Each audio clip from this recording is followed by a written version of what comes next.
So much of our communication is electronic, so it's critical to know how to end an email. We'll share what to say and what not to say in your digital correspondence. That way, your emails always impress your recipients and encourage them to take prompt action on your inquiry. This video is sponsored by ZipRecruiter. If you're looking for a job, ZipRecruiter can help. ZipRecruiter makes it easy to apply for jobs with a single click.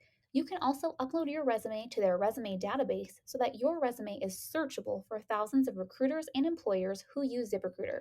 ZipRecruiter is also free for job seekers. Click the link in the description below to get started with ZipRecruiter today. Why does it matter how you end an email? The way you end an email matters because it can determine how your recipient perceives you and what action they'll take, if any, after reading your message. So, if you want to be thought of as professional and respectful, your email closing must demonstrate that you are. And if you want your reader to do something for you, your ending must compel them to get started. Pro tip: always treat your emails like in person conversations. You offer closing remarks and say goodbye when you speak to someone live in person, so why wouldn't you do that in an email? Here's how to end an email. Your email closing should include several elements. Let's dive into each one. First up is final remarks. These are the last lines of your email, and they should express gratitude to the reader for their time and remind them of the point of your message. Next is your full name.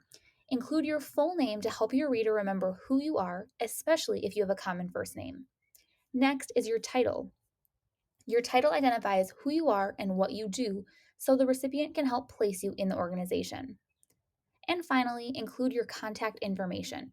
Your reader needs to know how to reach you if they want to follow up outside of email. At a very minimum, you should include your work phone number. Here are a few professional email closing examples. Generally, it's best to end your work related messages with a professional email closing. Here are some examples: sincerely, best, kind regards, best regards, with gratitude, thank you, and respectfully. These phrases are formal and classic. They never go out of style, so feel free to use them in any email correspondence.